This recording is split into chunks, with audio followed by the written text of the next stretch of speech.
लिनफान एक ऐसा महान योद्धा जिसे खुद हेवन ने इज्जत बख्शी। उसकी किस्मत में ही मार्शल वर्ल्ड की ऊंचाइयों को छूना था, लेकिन एक धोखे ने उसका भविष्य बदल के रख दिया। उसकी मार्शल सोल छीन कर उसे बस एक मामूली सा मॉर्टल बना दिया। यहाँ तक कि उसकी मोहब्बत भी उससे रूठ गई। जब लिनफान के पास खोने के लिए कुछ न बचा, तब तकदीर एक बार फिर से पलट गई। एक मिस्टीरियस एंशिएंट डीमन उसकी बॉडी के साथ एक हो चुका था। उस डीमन ने लिनफान को एक ऐसी शक्ति दी जिससे एक ही वक्त में 2 सोल्स का मालिक बन गया। इस नई पावर को हासिल करने के बाद लिनफान दोबारा से राइज हुआ। इस बार वो मार्शल वर्ल्ड की ऊंचाइयों पर पहुंचना चाहता है, मगर उसका रास्ता मुश्किलों से भरा होगा। उसके दुश्मन एक बार फिर से उसे मारने की कोशिश करेंगे, लेकिन क्या इस बार लिनफान अपना रिवेंज लेकर अपनी मंजिल को हासिल कर पाएगा? तो चलो बिना वक्त जाया करे लिनफान की इस जर्नी में शामिल होते हैं। तो कहानी की शुरुआत में हमें दिखाया गया लाशों से लहूलुहान हुआ जंग का मैदान। लाखों करोड़ों लोग एक ऐसे शख्स का शिकार बन गए जो कि पूरी यूनिवर्स पर राज करना चाहता था। दरअसल इसका नाम था विच एम्परर। उसने अर्थ एंड हेवंस को कनेक्ट करते हुए ह्यूमन realm पर हल्ला बोल दिया, जहाँ पर ह्यूमन एम्परर अपनी एक विशाल आर्मी बनाकर इसका मुकाबला करता है। मगर आखिरकार इस जंग में जीत हुई विच एम्परर की। वो ह्यूमन एम्परर ली फेयू से कह रहा था कि अब तो इस पूरे realm में तुम और बस ये लड़की बची है। दरअसल वो लड़की कोई और नहीं बल्कि ह्यूमन एम्परर ली फेयू की सिस्टर थी। विच एम्परर प्रिंसेस की सोल पावर को एब्जॉर्ब करते हुए कह रहा था कि ह्यूमन realm में आकर मैं काफी ज्यादा डिसअपॉइंट हुआ। मुझे तो लगा था कि यहाँ से मैं ढेर सारी सोल पावर को जनरेट करके एक डिवाइन सोल को हासिल करूंगा, मगर ऐसा तो कुछ भी नहीं हो पाया। खैर कोई बात नहीं, मैं किसी और realm को डिस्ट्रॉय करके उस डिवाइन सोल को हासिल करूंगा। लेकिन अगर बात तुम दोनों की जाए तो तुम्हें मरना होगा। और अब वो प्रिंसेस को हवा में उछाल देता है, जिसके चलते उसका बचा हुआ एसेंस भी वैनिश होकर वो मारी गई। प्रिंसेस को मरता हुआ देखकर ली फेयू की आंखों में आग नजर आ रही थी और अब वो अपनी पावर्स को एक्टिवेट करते हुए सीधे उस विच एम्परर पर हमला करने रवाना हो गया। मगर जो बंदा हेवंस एंड अर्थ को कनेक्ट कर सकता है, उसे मारना इतना आसान तो नहीं हो सकता। तो विच एम्परर ने अपनी इवल पावर का यूज करते हुए ली फेयू को जकड़ लिया। साथ ही साथ यहाँ पर वो 1000 हैंड्स हार्ट पियर्सिंग का यूज करते हुए उसके सारे ऑर्गन्स को एक दूसरे से अलग कर देता है, जिसके चलते ली फेयू की वहीं पर मौत हो गई। विच एम्परर अपनी खतरनाक पावर से लिन फेयू पर जोरदार हमला करते हुए कहने लगा कि तुम्हारी ये मॉर्टल बॉडी अब मेरे किसी काम की नहीं रही। और अब वो वहाँ से जाते हुए कहने लगा कि मुझे जिस सोल पावर की तलाश है वो शायद यहाँ पर नहीं मिलने वाली, मुझे किसी और realm को डिस्ट्रॉय करना होगा। मगर तभी वो देखता है कि वहाँ पर काफी स्ट्रॉन्ग स्पिरिचुअल एनर्जी फ्लो होने लगी है। साथ ही साथ लिन फेयू की फिजिकल बॉडी जैसी की वैसी थी। अब इससे तो विच एम्परर को थोड़ा सा शॉक लग गया। वो सोचने पर मजबूर हो गया कि आखिर ये बंदा रिजरेक्ट कैसे हुआ, मैंने तो इसे अपने हाथों से मार दिया था। दरअसल लिन फेयू की फिजिकल बॉडी ना होकर उसकी डिवाइन सोल थी, जो कि अब पूरी तरह से ग्लो होने लगती है। जो देख विच एम्परर समझ गया कि इस जगह पर का सारा स्पिरिचुअल एसेंस जमा होकर इसकी बॉडी में समा रहा है। ऐसे ही डिवाइन सोल की तो मुझे तलाश थी। मगर तभी ली फेयू ने इस दुनिया में मौजूद सारी सोल पावर को चैनल करना शुरू कर दिया। जो देख विच एम्परर उस पर भड़क जाता है। वो ली फेयू से कह रहा था कि ये तो इम्पॉसिबल है, अगर तुम सोल पावर को ऐसे ही मैनिपुलेट करते गए तो इस दुनिया के साथ साथ दूसरी दुनिया के बैरियर भी ब्रेक हो जाएंगे। स्पेस एंड टाइम पूरी तरह से डिस्ट्रॉय होकर इस यूनिवर्स का विनाश होगा। अभी के अभी इस सोल पावर को रोक दो। तभी लिन फेयू से कहता है मेरे सामने घुटने टेक, और फिर एक हेवी प्रेशर रिलीज होकर वो बंदा लिन फेयू के सामने घुटनों पर आ चुका था। उसे तो समझ ही नहीं आ रहा था कि इस बंदे के पास इतनी गजब की पावर्स कहां से आ गई। इसने तो एक सुप्रीम इमॉर्टल की लेवल का स्पिरिचुअल प्रेशर यूज किया। एक सुप्रीम इमॉर्टल की पावर को हासिल करने के लिए हेवनली realm पर असेंड होना चाहिए, मगर ये बंदा तो अभी तक वहाँ पर पहुँचा भी नहीं था। उतने में ही लिन फेयू अपनी डिवाइन पावर का यूज करते हुए एक हेवी सोर्ड को फॉर्म कर बड़े ही कुल अंदाज में विच एम्परर का खात्मा कर चुका था। वो कह रहा था कि फाइनली ये यूनिवर्स तबाही से बच गया, वरना ये बंदा तो न जाने कितनी realms को डिस्ट्रॉय कर देता। मगर उतने में आसमान से एक बहुत बड़ा स्टोन मॉन्यूमेंट जमीन पर आकर पटक जाता है। लिन फेयू तो इस स्टोन स्ट्रक्चर को देखकर ही थोड़ा सा हैरान था, और तभी उसे इस स्टोन के अंदर से आवाज आने लगी, जो कि उससे कह रहा था कि तुम इमॉर्टल लॉर्ड से इंट्रोड्यूस हो रहे हो, तो क्यों ना मेरे सामने नील करके अपने रिस्पेक्ट को पेश करो। जिस पर लिन फेयू कह रहा था कि खुद को इमॉर्टल लॉर्ड कहने से पहले मुझे ये बताओ कि ये स्टोन यहाँ पर क्यों आया। जो सुनते उस स्टोन से बहुत ही स्ट्रॉन्ग स्पिरिचुअल पावर्स रिलीज होकर वो बंदा कहने लगा कि तुम तो एक बहुत ही बदतमीज मॉर्टल हो, क्या तुम्हें जरा भी तमीज नहीं है। मैं इमॉर्टल्स का लॉर्ड हूँ, सभी realms और इस यूनिवर्स का लीडर। जो लोग मुझे रिस्पेक्ट देकर मेरे लिए सोल्स को सैक्रिफाइस करते हैं, मैं उन्हें हमेशा प्रोटेक्ट करता हूँ। वेल, उस बंदे की बातें सुनते हुए लिन फेयू धीरे धीरे कर उस स्टोन की तरफ आगे बढ़ने लगा और फिर वो अपना हाथ उस स्टोन में डालकर इमॉर्टल के राजा की गर्दन पकड़कर उसे बाहर खींच लेता है। वो इमॉर्टल कह रहा था, यो जरा आराम से यार, अब क्या गर्दन तोड़ दोगे मेरी? जिस पर लिन फेयू कह रहा था कि बस 2 मिनट पहले मैं एक पगलेट को जहन्नुम में भेज चुका हूँ और अब लगता है कि तुम्हें भी रवाना करना पड़ेगा। इधर वो इमॉर्टल लिन फेयू की सोल पावर को महसूस कर पा रहा था। वो दिल ही दिल में सोचने लगा कि मैं हजारों सालों से स्टोन में सोया हुआ था, मगर इस बंदे की सोल पावर ने मुझे अवेकन कर दिया। इसी की सोल पावर ने मुझे अपनी तरफ खींचा था। मुझे अब कुछ भी करके इसकी सोल को हासिल करना होगा। यही बंदा मुझे सोल सप्रेसिंग मोनूमेंट से आजाद कर सकता है। तो गाइस, यहाँ पर इसका सीधा मतलब ये था कि एम्परर इस स्टोन में कैद है। अब एम्परर जू उसकी गिरफ्त से आजाद होकर उसे बताते हैं कि मैं एक ग्रैंड इमॉर्टल एम्परर यहाँ आकर खुद तुम्हें इनलाइटन कर रहा हूँ। ये कोई मामूली बात नहीं हो सकती। कई सारे महान कल्टीवेटर बस मेरी एक झलक देखने के लिए जिंदगी भर वेट करते हैं, इसलिए बच्चे तुमने खुद को खुश नसीब समझना चाहिए। हालांकि लिन फेयू को इसमें कोई स्पेशल बात नजर नहीं आ रही थी। वो कह रहा था कि ये बकवास किसी और को बताना। मैं जानता हूँ तुम भी उस विच एम्परर के साथ मिले हुए हो। तुम उसके जैसी मुझसे मेरी डिवाइन सोल छीनना चाहते हो। और अब लिन फेयू अपनी हेवी सोर्ड को लेकर सीधा एम्परर जू पर हमला करने चला गया। इस बार जू भी अपनी पावर्स को दिखाते हुए इसके अटैक को रोककर कहने लगी कि बच्चे, मैं तुम्हारी मदद करना चाहता हूँ, इसलिए मुझ पर हमला करने की कोई जरूरत नहीं। देखो, मैं जानता हूँ तुम्हारी फिजिकल बॉडी पूरी तरह से डिस्ट्रॉय हो चुकी है और उसे रिकवर करने में मैं तुम्हारी हेल्प कर सकता हूँ। तभी वो देखते कि आसमान में काफी सारी हलचल हो रही। जो देखते ही वो एम्परर समझ गए कि इस बंदे की डिवाइन सोल पावर ने न जाने कितनी सारी realms को शेक किया होगा। अब यहाँ पर चाहे कोई भी इंटरफेयर करने के लिए क्यों ना आए, मैं उसे हरा दूंगा, क्योंकि इस बंदे की डिवाइन सोल तो सिर्फ मेरी होगी। उतने में ही वहाँ पर काफी तेज रोशनी रिलीज होते हुए लिन फेयू को कुछ लोगों के विजन्स आने लगे। वो लोग उसके अज़ुर ड्रैगन सोल को हासिल करना चाहते थे। और अब हमें एक माइंड स्पेस का सीन दिखाया जाता है, जहाँ पर वो अपनी सिस्टर की आवाज सुनकर उठ गया था। एम्परर जू से बताते हैं कि तुम किसी डेड पर्सन की माइंड स्पेस में हमें लेकर आए हो। जरूर से ये पर्सन तुमसे कनेक्टेड होगा।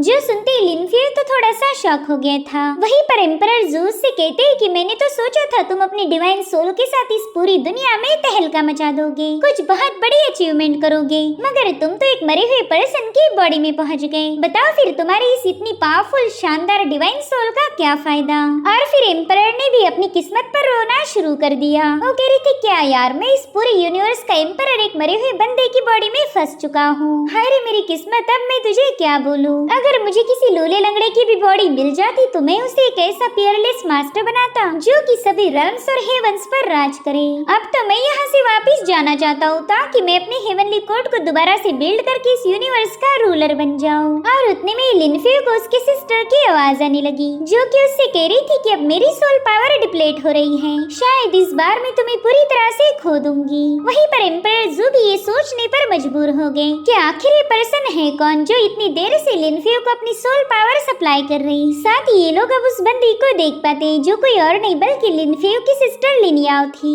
जो कि अपने भाई के लिए काफी ज्यादा इमोशनल हो गई थी। एम्परर बताने लगे कि यही बंदी अपनी सोल पावर हमें सप्लाई कर रही थी, इसलिए तो हम एक डेड पर्सन की माइंड स्पेस में अभी तक रुक पाए, वरना तो हम दोनों की वाट लग जाती। वैसे एक बात तो माननी पड़ेगी कि तुम्हारी सिस्टर तुमसे हद से ज्यादा प्यार करती है। यहाँ पर लिन फेयू को समझ नहीं आ रहा था कि आखिर वो दोनों किसकी माइंड स्पेस में टेलीपोर्ट हुए हैं। इतना तो अब लिन फेयू को कंफर्म हो चुका कि वो एक अलग दुनिया में पहुंच चुका है। और लिनियाओ की बात करने का तरीका देखकर ये समझ गया कि ये मेरी सिस्टर नहीं हो सकती।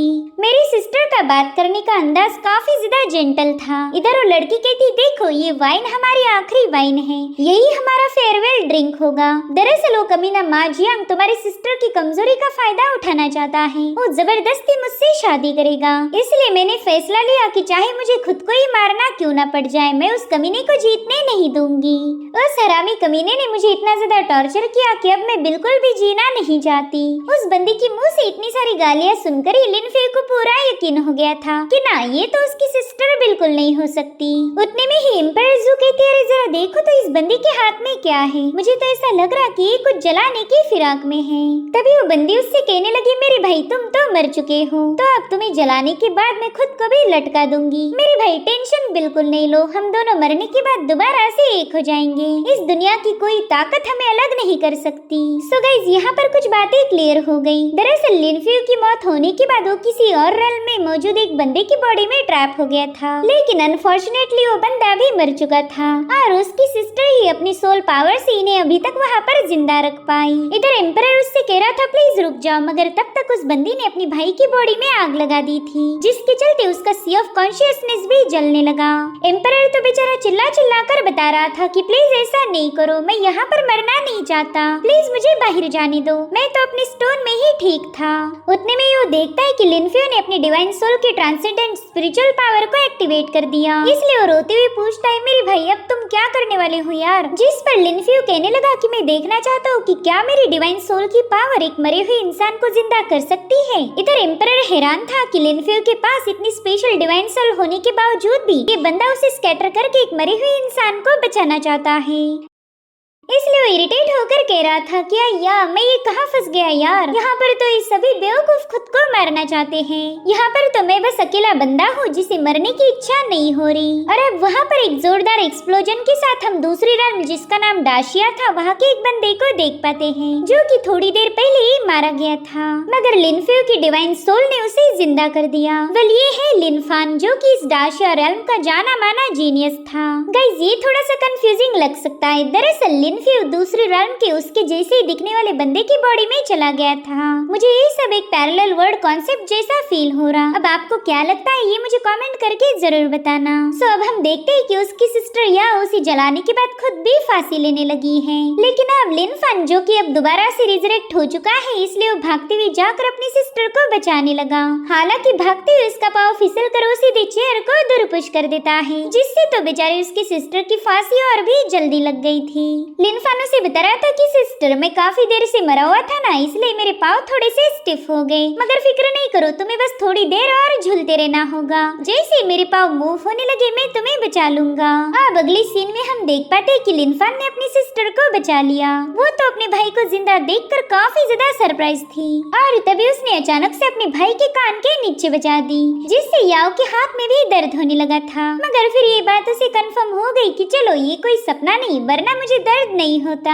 और अब वो खुशी के मारे अपने भाई को जोर जोर से शेक करने लगी थी। तो एम्परर लिनफान को बताता है कि भाई यार उस बंदी को बोलो जरा सा रुक जा, इधर अंदर मुझे भी चक्कर आ रहे हैं। अब थोड़ी देर में वहाँ पर माओ जियांग पहुँच गया था। वो काफी ज्यादा एक्साइटेड होकर कह रहा था, मेरी जान अगर तुम्हारा मातम बनाना हो गया हो तो क्यों ना हम जल्दी से शादी कर ले। सच बताओ तो ये यंग मास्टर तुम्हारे साथ शादी करने के लिए काफी ज्यादा एक्साइटेड है। अगर मेरा बस चले तो अभी के अभी यही पर सुहागरात मना डालूं। मगर उसकी एक्साइटमेंट एक ही सेकंड में गायब हुई जब उसने लिनफान को देखा। वो गुस्से में कह रहा था कि आखिर तुम्हारे जैसा कचरा अभी तक जिंदा कैसे बच गया। उतने में ही लिनफान उससे पूछता है कि क्या तुम ही माओ जियांग हो, जिस पर वो जवाब देते हुए कहने लगा कि लिनफान बिना असुर ड्रैगन मार्शल सोल के तुम्हारी औकात कुछ भी नहीं, तुम्हें मारना तो मानो किसी चींटी को मसलने जितना आसान हो चुका है। तभी लिन और सब्जी काटने वाला छुरा उठाकर माँ जियांग को धमका रही थी। वो कहती है कि तुम मेरे भाई को हाथ लगाकर तो दिखाओ, यही तुम्हारे टुकड़े कर दूंगी। जिस पर माँ जियांग कह रहा था, जाने मन में तुम्हें अपसेट नहीं करना चाहता, अगर तुम चाहो तो मैं इसे जिंदा छोड़ने के लिए भी तैयार हूँ, बस इसे मेरा पालतू कुत्ता बनकर रहना होगा। उतने में ही लिनफान अपनी सिस्टर से कहने लगा कि मेरी प्यारी बहन, लड़कियों के हाथ में ये छुरी चाकू बिल्कुल भी अच्छे नहीं लगते, तुम्हारा भाई है ना, ये किलिंग फाइटिंग कटिंग का काम तुम मुझ पर छोड़ दो। और फिर उसने फटाक से याओ के हाथ से वो ब्लेड छीन ली। इधर माँ जियांग कहने लगा, यार तुम दोनों भाई बहन तो मुझे काफी ज्यादा क्यूट लगते हो, देखो तो सब्जियां काटने वाला चाकू दिखाकर मुझे डरा रहे हो, क्या तुम दोनों मेरी सोल पावर के लेवल को भूल गए। वहीं पर लिनफान इमॉर्टल ज़ू से कूल अंदाज में कहने लगा कि लिटिल इमॉर्टल, तुमने कहा था कि तुम एक पियरलेस मास्टर बनाना चाहते हो जो कि सभी हेवंस और रेल्म्स को डोमिनेट करे, तो बताओ वो सिर्फ बड़ी बड़ी बातें थी या फिर उनमें कोई सच्चाई भी है। कोई ना, मैं अब 3 तक काउंट करूंगा और तब तक तुम्हें अपनी खतरनाक पावर्स का शो ऑफ करना पड़ेगा, और अगर तुमने मेरी बात नहीं मानी तो इसका अंजाम बुरा होगा। होगा। उतने में एम्परर कहने लगा, अरे भाई तुम कहाँ मेरी बातों को सीरियसली ले रहे? मैं तो बस इस स्टोन के अंदर भटकने वाली छोटी सी स्पिरिट हूँ। मेरे पास कहाँ वो एबिलिटीज है जो कि मैं एक रूलर को क्रिएट कर पाऊँ ना। वो तो बस मैंने जोश जोश में बोल दिया था, मगर लिनफान ने तो तब तक गिनती करना शुरू कर दी। वो कहने लगा 1 2। तभी एम्परर से कह रहा था कि मैं एक हेवन से आया हुआ एम्परर हूँ जो कि तुम्हारे जैसे छुटकू की धमकियों से नहीं डरने वाला। तुम्हें क्या लगता है मैं अपनी पावर से वे तुम्हारे हवाले कर दूंगा? जो सुनते ही लिनफान 3 काउंट करते हुए अपने गले पर छुरा लगा लेता है, जो देखते ही एम्परर ने इरिटेट होकर उसे गालियां देना शुरू कर दी। इधर माजियांग कह रहा था कि कहीं ये बंदा पगला तो नहीं गया? देखो तो ये काफी देर से खुद के साथ ही बातें कर रहा है, जाओ रे जाकर इसे निपटा दो। तो उसके चमचे तुरंत ही लिनफान पर हमला करने कूद गए, मगर तभी एम्परर जू स्पिरिचुअल पावर का यूज करते हुए माइंड स्पेस में एक जोरदार धमाका कर देता है। वही पावर लिनफान की बॉडी से भी रिलीज हो रही थी। इधर माजियांग सोचता है कि लिनफान की सोल को तो ऑलरेडी किसी ने चुरा लिया है, तो बिना मार्शल सोल के इसके पास इतनी भयानक पावर कहां से आ गई? वहीं पर लिनियाओ सोच रही थी कि मेरे भाई ने बस 3 तक काउंट किया और फिर वो एक ही झटके में बॉडी टेम्परिंग की 6ठी लेवल पर पहुंच गया। वही दूसरी तरफ लिनफान एम्परर जू से कह रहा था कि क्या हुआ, घर से खाना खा के नहीं आए थे क्या? इतनी सी पावर से भला मेरा क्या होगा? जिस पर एम्परर जू कह रहा था, बच्चे तुम ना ज्यादा उछलो मत, मैंने अगर तुम्हें और ज्यादा स्पिरिचुअल पावर देगी तो तुम उसे हैंडल नहीं कर पाओगे। तो लिनफान कहने लगा, सीनियर आप उसकी फिक्र बिल्कुल मत करो, मैं पूरी दुनिया को संभाल सकता हूँ, तो आपकी छोटी सी गुदगुदी करने वाली पावर से मुझे कोई फर्क नहीं पड़ने वाला। आपको लगता होगा कि आप एक महान एम्परर हो, मगर मुझे तो आपके पास ऐसी कोई यूनिक एबिलिटी नजर नहीं आ रही, इसलिए चलो फटाफट से अपनी पावर्स को भेज दो। जो सुनते एम्परर ने गुस्से में आकर अपनी ढेर सारी स्पिरिचुअल पावर को प्रोवाइड किया, जिससे तो सभी लोग एक धमाके के साथ घर के बाहर पहुंच गए। वो लोग कह रहे थे कि इसकी बॉडी से जो एनर्जी सर्ज रिलीज हो रही है ये तो ब्रेक थ्रू करने की वजह से हो रहा, मगर ये बंदा अचानक से ही ब्रेक थ्रू कैसे करने लगा? उतने में ही माओजियांग का एक बंदा उस पर हमला करने के लिए आगे बढ़ता है, मगर वो कुछ समझ पाई इससे पहले लिनफान ने उसे मार दिया था। वो बॉडी टेम्परिंग के स्पिरिट ड्राइंग स्टेज की 3rd लेवल पर पहुंच गया था। अब वो जैसे जैसे आगे कदम बढ़ाती गया उसकी लेवल्स अप हो रही थी। 3 4 5 6 7 8 जितनी उसकी लेवल्स अप हुई उतनी ही तेजी के साथ वो लोग मारे गए। ऐसा नजारा तो उन लोगों ने कभी नहीं देखा था। जिसके बाद लिनफान वहाँ पर कई सारे स्लैशेस रिलीज करते हुए माओजियान के सभी चमचों को खत्म कर चुका। इधर लिनियाओ तो हैरान होकर कहने लगी कि वाह मेरे भाई शाबाश, तुम तो स्पिरिट ड्राइंग स्टेज की पिक पर पहुंच गए। इधर माओजियांग गुस्से में वहाँ पड़ी लाशों को लात से उड़ाने लगा। वो कह रहा था कोई बात नहीं, अब मैं ही तुम्हें जहन्नुम में पहुंचा दूंगा। साथ ही यहाँ पर उसने अपनी मेंढक वाली सोल पावर को एक्टिवेट कर दिया था, जिसके अंदर खतरनाक पॉइजन्स वाली एबिलिटी थी। हालांकि माओजियांग की जहरीली सोल का लिनफान पर कोई असर नहीं होता। इनफैक्ट उसे तो ये पॉइजन वाली सोल पावर काफी ज्यादा इंटरेस्टिंग लगी। वहीं पर जियांग कहने लगा, लिनफान भले ही तुम्हारे पास ही कमाल की सोल पावर है, मगर ये मत भूलो कि बिना मार्शल सोल की तुम्हें तो ये यंग मास्टर कुत्ते की मौत खत्म कर देगा।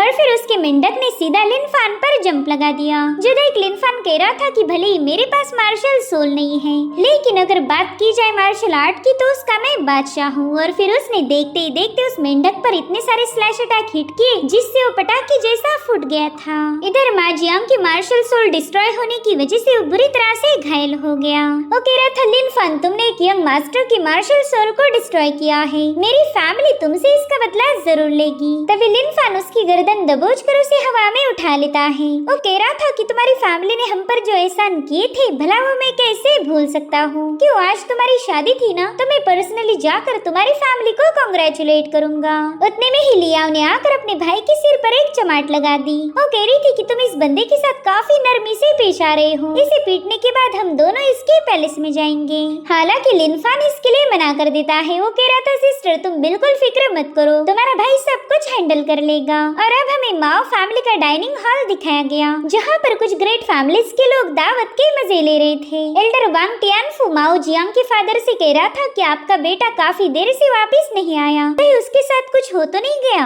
जो सुनते ही माओ टियान काफी ज्यादा भड़क जाता है। वो कह रहा था कि इतनी हिम्मत भला किसमें है जो मेरे बेटे पर उंगली भी उठा पाए। मेरा जियांग तो हमारी माओ फैमिली का जीनियस है, किसी की इतनी औकात नहीं कि उसे कोई टच भी करे। वहीं पर हम जाओ फैमिली के एल्डर को देख पाते हैं, जो कि कहने लगा कि हाँ जियांग तो एक जीनियस है, ऐसा भी हो सकता है कि वो अपनी दुल्हन के साथ बिजी होगा, इसलिए तो उसे यहाँ आने में देर हो गई। जो सुनते ही वो सभी एल्डर्स काफी जोर जोर से हंसने लगे। वेल इन लोगों की फालतू बातें एक बंदी चुपचाप से सुन रही थी। ये डुगू फैमिली की मेंबर है और इसका नाम था लिन। वहीं पर माउंटेन कह रहा था कि मेरा बेटा तो काफी ज्यादा उतावला निकला, शादी होते ही सुहागरात मनाने चला गया, उसे हम एल्डर्स की जरा भी फिक्र नहीं।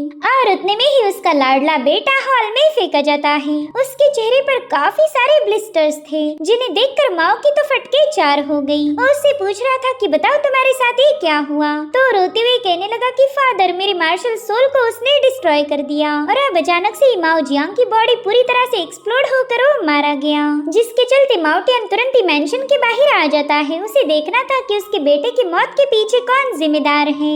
इधर कोर्टयार्ड में लिन फैमिली ने माओ फैमिली के चमचों को कूट कूट कर उनकी हालत खराब कर दी थी। वो माओ टियान से कह रहा था कि तुम्हारे बेटे ने मेरी सिस्टर को बेवजह परेशान किया है, इसलिए आज मैं लिन फान तुम्हें सबक सिखाने खुद चला आया। माओ टियान कह रहा था लिन फान तुमने मेरे बेटे को खत्म करके बहुत बड़ी गलती कर दी है, आज मैं तुम्हारे टुकड़े टुकड़े करके चील कौवों को खिला दूंगा। साथ ही उसने अनाउंस किया कि आज जो भी इस लिन फान को खत्म करेगा मैं माओ टियान उसे अपना एडॉप्टिव सन एक्सेप्ट करने के लिए तैयार हूँ। मेरे फैमिली की सारी प्रॉपर्टी और तो और इस लिन फान की सिस्टर लिनियाओ भी उसकी हो जाएगी। तो चलो देखते हैं कि तुम में से कौन मेरा बेटा बनेगा। मगर वो डिसाइपल्स कह रहे थे कि जिंदगी ही सबसे बड़ा ट्रेजर है, हमें तो बेवजह इस बंदे के हाथों नहीं मरना। और फिर वो सभी लोग वहाँ से भाग निकले, जो देखकर तो माओ टियान काफी ज्यादा गुस्सा हो गया। अब वो उम्मीद भरी नजरों से अपनी दोस्तों की तरफ देखने लगा। उसे लग रहा था कि ये लोग उसके काम आएंगे।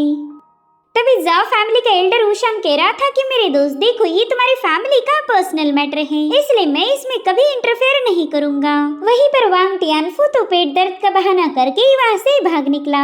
इधर लिन कह रही थी कि अगर माओ फैमिली इस छोटे मैटर को भी हैंडल नहीं कर पाई तो उसकी काफी ज्यादा बदनामी होगी, लोग तरह तरह की बातें बनाएंगे। उनके बहाने सुनकर लिन फान कह रहा था कि शायद तुम्हारे दोस्त भी तुम्हारे जैसे ही धोखेबाज है, कोई तुम्हारा साथ देने के लिए तैयार ही नहीं। जो सुनते ही माओ टियान ने अपने पॉइजन बेयर को समन करते हुए लिन फान पर हमले करना शुरू कर दिए, जिसे लिन फान यहाँ से वहाँ मूव होकर डॉज करने लगा था। मीनवाइल माओ टियान कह रहा था कि आज मैं तुमसे वादा करता हूँ कि तुम दोबारा कभी रीइंकार्नेट नहीं हो पाओगे, मैं तुम्हारी बॉडी के साथ साथ तुम्हारी सोल को भी डिस्ट्रॉय कर दूंगा। साथ ही साथ लिन फान को हवा में उछालते हुए ऊपर से एक जोरदार पंच हिट कर चुका था, जिससे वहाँ पर काफी बड़ा गड्ढा बन गया। वहीं पर माइंड स्पेस इमॉर्टल जू से कह रहा था कि इस बार तो मैं तुम्हें नहीं बचाने वाला, तुम बेवजह यहाँ आकर पंगे कर रहे हो, अभी भी वक्त है, जल्दी से यहाँ से भाग निकलो। ये बंदा सिर्फ कल्टीवेशन में ही हायर लेवल पर नहीं बल्कि इसके पास एक ऐसी मार्शल आर्ट है जो कि अपने ओपोनेंट की सोल पावर को काफी आसानी के साथ रिफाइन कर सकती, यानी मैं यहाँ पर अपनी पावर का यूज नहीं कर पाऊंगा।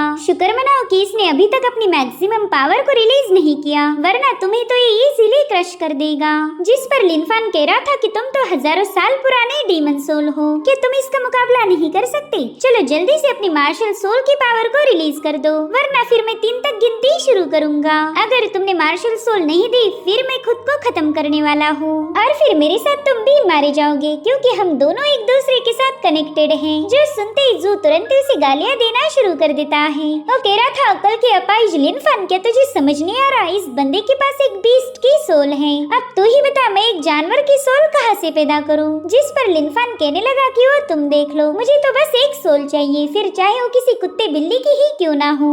और फिर लिन फान ने अपनी काउंटिंग शुरू कर दी। वो कह रहा था 1, 2। इधर काउंटिंग सुनते एम्परर कह रहा था कमीने लिन फान, मेरा तो मन कर रहा है मैं तुझे यही दफन कर दूं, मगर क्या करूं, मैं तुझे मार भी नहीं सकता। इधर माउंटेन कंफ्यूज होकर कहता है कि पता नहीं ये बंदा किससे बात कर रहा, कहीं डर के मारे इसके दिमाग के स्क्रू तो ढीले नहीं हुए। और अब उस पर हमला करने वाला था कि तभी लिन फान की बॉडी से बहुत ही स्ट्रॉन्ग स्पिरिचुअल पावर रिलीज होने लगी। इधर माइंड स्पेस में जू अपनी मैजिकल पावर का यूज करते हुए डिवाइन आर्टिफैक्ट बनाना शुरू कर चुके थे। वो लिन फान को बता रहे थे कि इसे तुम्हें संभाल कर यूज करना होगा, वरना उस बंदे के साथ तुम भी फट जाओगे। दरअसल जू ने लिन फान के लिए एक छोटी सी कैनन भी भेज दी थी, जो देख लिन फान कहने लगा, अरे वाह मेरे छुटकू इमॉर्टल, तुमने तो मुझे इम्प्रेस कर दिया। वहीं पर माउटियन कहने लगा कि तुम्हारी मार्शल सोल को तो किसी ने छीन लिया था ना, फिर तुमने इतनी जल्दी एक नई मार्शल सोल को पजेस कैसे कर लिया? इधर डुगुलिन अपनी पावर्स को एक्टिवेट करते हुए लिन फान की कैनन को चेक करने लगी। वो कह रही थी कि इसके पास तो बीस्ट की मार्शल सोल भी नहीं, मगर फिर भी इसकी बॉडी से काफी स्ट्रॉन्ग सोल पावर रिलीज हो रही है। ये बंदा तो मेरे से एक लीडर से भी ज्यादा पावरफुल है। वही दूसरी तरफ लिनफान कह रहा था कि माउटियान अगले जन्म में गलती से भी मेरे सामने मत आ जाना, और अगर आ भी गए तो मुझे नजरअंदाज करो, वरना मैं तुम्हें ऐसी मौत दूंगा कि तुम फिर कभी दोबारा जन्म नहीं ले पाओगे। और फिर उसने टियान पर एक कैनन बॉल रिलीज कर दिया, जिसे देखते ही टियान काफी ज्यादा पैनिक हो जाता है। मगर उस कैनन बॉल के एक्सप्लोड होते ही वहाँ पर बस काला काला धुआं उठने लगा।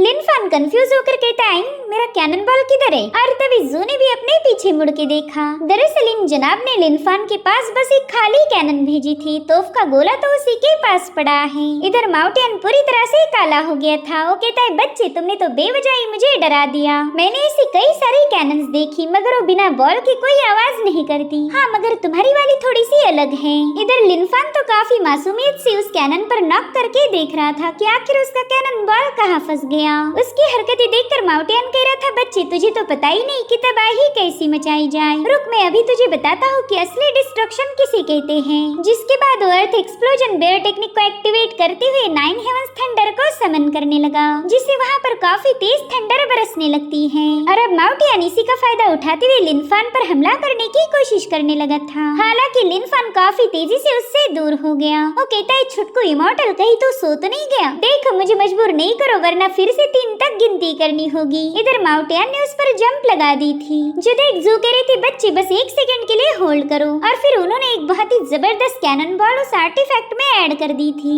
इधर लिनफान कह रहा था, माउटियन बस एक बात याद रखो, इस दुनिया में सिर्फ स्ट्रॉन्गेस्ट ही सरवाइव कर सकता, इसलिए दुआ करना कि अगले जन्म में तुम्हारा मुझसे पाला न पड़ जाए। अरे अब उसने बड़े स्टाइल के साथ उस कैनन बॉल को रिलीज कर दिया, जिससे वहाँ पर इतना बड़ा धमाका हो गया था कि माउटियन के साथ साथ वहाँ की फ्लोर और उसका पैलेस भी डिस्ट्रॉय हो गया। ये सब देखकर एल्डर वुशंग कह रहा था कि इस बच्चे के पास तो बहुत ही भयानक सोल पावर थी। मैंने आज तक कभी ऐसी पावर को विटनेस नहीं किया।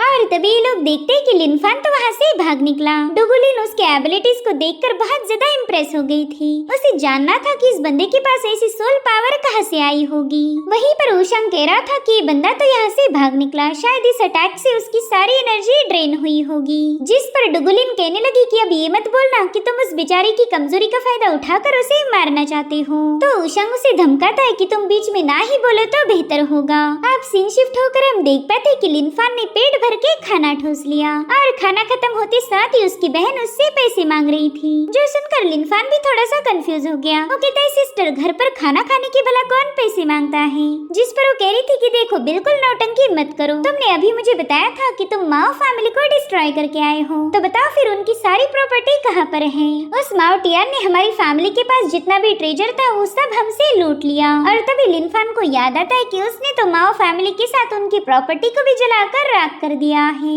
और अगर अब उसने ये बात अपनी सिस्टर को बता दी तो फिर उसकी ऐसी पिटाई होगी जो इमेजिन भी नहीं कर सकता। इसलिए वो कहने लगा, क्या सिस्टर आप भी सिर्फ पैसा पैसा करती रहती हो? देखो मेरा पेट अभी तक भरा ही नहीं, इसलिए मुझे और थोड़े से नूडल्स चाहिए।